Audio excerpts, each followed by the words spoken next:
What's up everyone, and welcome to the channel. So for today's video, I wanted to go over a modification that we have done on previous vehicles. We've done it on the 86 that you see behind me, and I want to talk about pros and cons of this modification. So today we are talking about coilovers. This is something, again, we've put on our 370Z, my brother's Supras. I have it on my R8. I've even put coilovers on my Tacoma for the opposite reason that you would do on sports cars.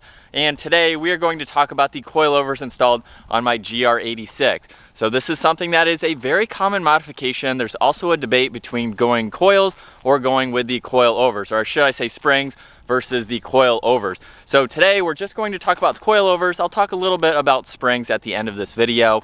But as you can tell, hopefully, on the hood of my car, this is the original or the OEM coilover for the GR86. So of course I have everything installed. I will link the video down in the description below if you want to check out the installation and a little bit more of the specific kit that I have on this car.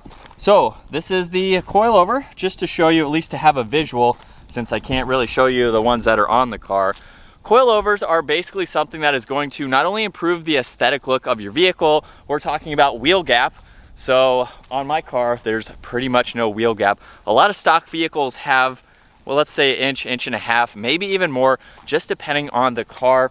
And so that is one thing that us car people, we do not like. Wheel gap is a big no-no, and you want to eliminate that. Coilovers is a good way to do that. They are also designed to help improve the handling characteristics of your vehicle. So those are mainly the two biggest points with coilovers. And along with that, there are several other adjustments that you can make with the coilover assembly. Now with this OEM one, there are 0 adjustments that you can make on it as it sits. You could replace the spring to give you a little bit lower of a ride height too, and still be able to utilize the coilover assembly itself. That's a whole separate video. I've never actually put springs on a vehicle. My brother has done springs, and then he's upgraded to coilovers.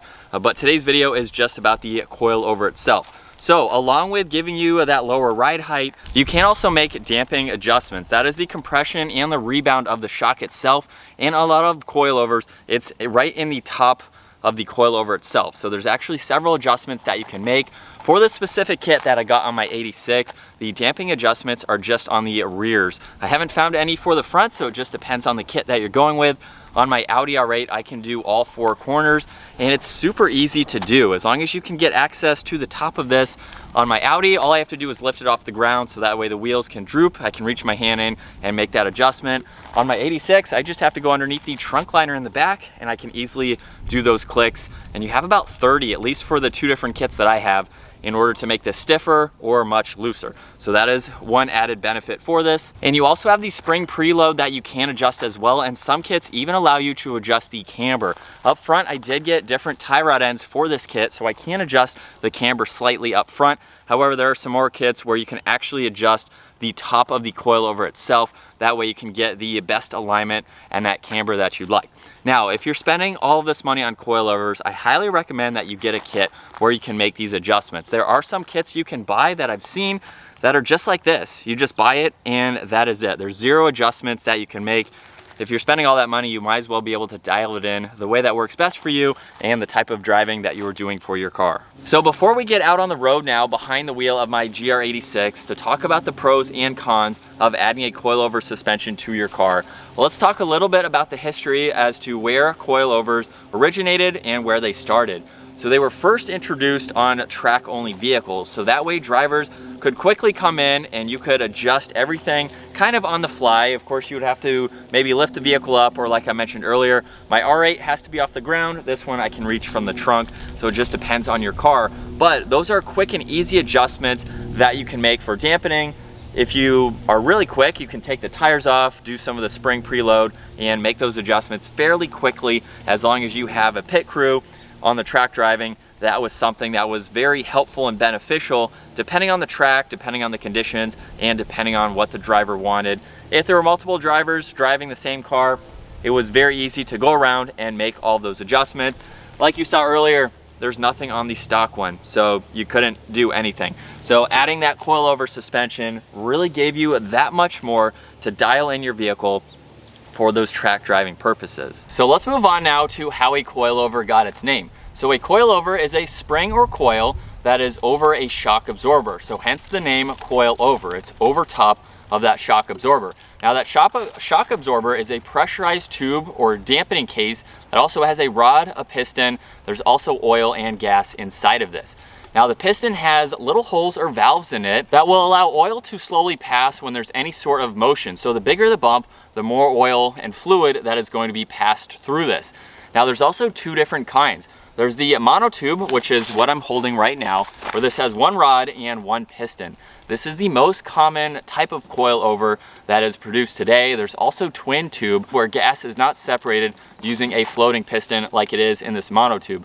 Monotubes are much more popular. Like I said, they're easy to install, they're less expensive, and they are way more durable than going with the twin tube. So honestly, I've never really even seen a twin tube. This is the style that we've used on every single vehicle, including the GR86 and what it has now. So that is how a coilover got its name.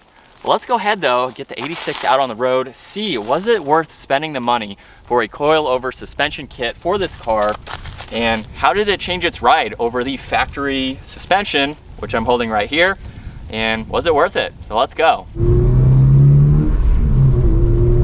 So as we set off in my GR86 now, I really haven't made a video update with the coilover suspension. So that's why I wanted to make this video and talk about what it's been like driving this car compared to how it was in the stock configuration. So the first thing that I want to talk about is just how much more nimble feeling this car is. It is a complete night and day difference with the stock suspension. This car doesn't feel like it floats or anything like that. We have a lower center of gravity, of course, since the car is lowered. I probably went just over an inch or so, right around an inch. I have those measurements in the install video itself. But along with that is the steering. This car feels more like a go-kart. So if you've ever been to a go-kart track and you've driven a go-kart, this is what it's like basically for the streets. Now, one thing that I will say, and these are all pros so far with how this drives. One of the other pros is that it is a stiffer suspension, so it's not going to be as bouncy feeling as the stock suspension. It's more stiff than bouncy, if that makes sense. So it takes bumps much better. Like I mentioned earlier, the bigger the bump, the more fluid that's going through that coilover system itself. But I feel a lot more confident taking some turns at a little bit higher rate of speed than I would with the stock suspension, because it floats too much. And like I said earlier, with the suspension setup that I have now, I can make so many adjustments depending on how I feel the car's reacting for my personal taste and the type of driving that I'm going to be doing with this car. So right off the bat with the suspension as it sits, I didn't make any adjustments. I do think it is a little bit too stiff, and it's a little bit stiff like a go-kart would be. So I mentioned that the go-kart was a pro. It's also a little bit of a con, and that is just dependent on how you actually adjust and fine-tune the suspension. So back to the pro on that, you have all those adjustments. If you buy a kit without those adjustments, you might get something like this, where this is a little bit harsh in some aspects. Now, this is not my daily driver, so I'm a little okay with it, but I think I'm going to make some adjustments. Hopefully you can tell I'm bouncing around just a little bit. And another con to this, I would say, is that it does take a little bit of work to install. Same with springs. If you were to go with springs, this is something that you can do in your garage if you have the knowledge to do it, if you have the proper tools. A lot of kits you can just buy as the whole coilover assembly, so that way you can just take out your factory one and do a direct replacement with the new one. Now for the kit that I got, I actually had to get a coil spring compressor to transfer a few parts from the OEM one onto the new kit that I got.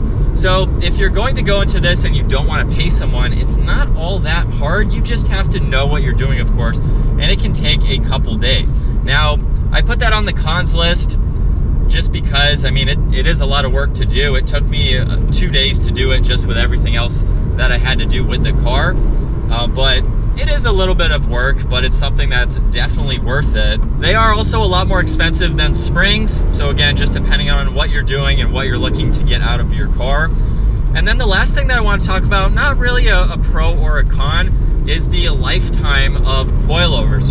From what I've been able to find, they can last anywhere between 20,000 and 50,000 miles, and even last over 100,000 miles.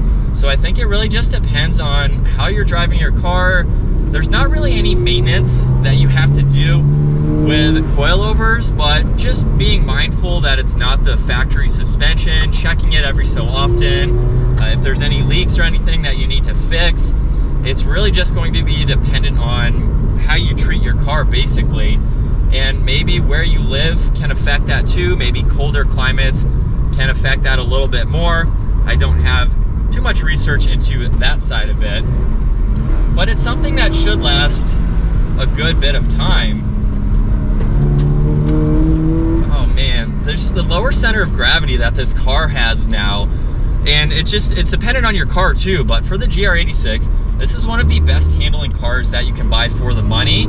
And by lowering it a little bit too, bringing that lower center of gravity down, it makes it that much more fun to drive. So if you're doing performance-oriented driving, you're going to the mountains, the track, even autocrosses, something like that, a coilover suspension kit is going to be the best part to get for the money in order to have more performance-oriented drives without not necessarily breaking the bank, but it's going to be a benefit over springs because you have those added adjustments and you can really dial in the car to drive to your liking and to be able to enjoy it a lot more. So that is one thing that, at least for a sports car, if you're doing a lot of driving like that, it's definitely one of the first modifications that you should do. And on my 86, aside from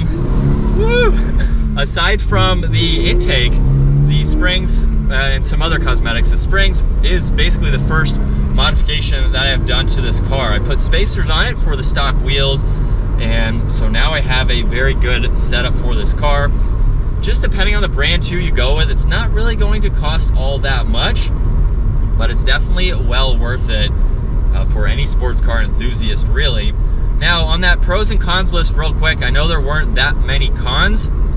Honestly, if you're doing it, there's really not anything you have to worry about. Some of the things that I mentioned are easy because you can go in, I can redo the spring compression, the rebound and everything, and get it driving a little bit more comfortable for my taste.